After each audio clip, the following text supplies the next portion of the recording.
Hello everyone, my name is Adam. I'm a professional graphic designer and animator from Casablanca, Morocco with more than 7 years experience. And this is my 4th class on logo animation that I am publishing on Skillshare. I also did work and collab with some well-known brands like Wondershare, Animemaker, FlexClip.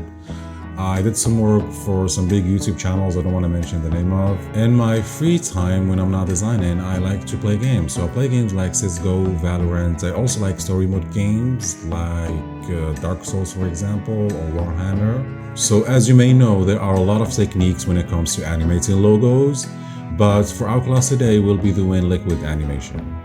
So projects will consist of animating the letter U of our type logo using filling techniques and pouring techniques to make it look as realistic as possible.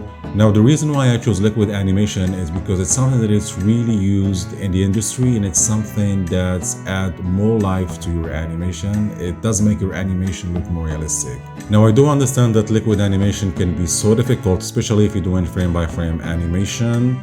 This is why I try to keep this class as easy as possible and as beginners friendly as possible, doing only liquid animation in After Effects and not using any plugins at all. So as I said, this class is for beginners, and the only thing that you'll need is Adobe After Effects and your imagination. Also keep in mind that the techniques you learn here, you can apply them to different liquid animations, okay? So go ahead and download your exercise files and let's start animating our logo.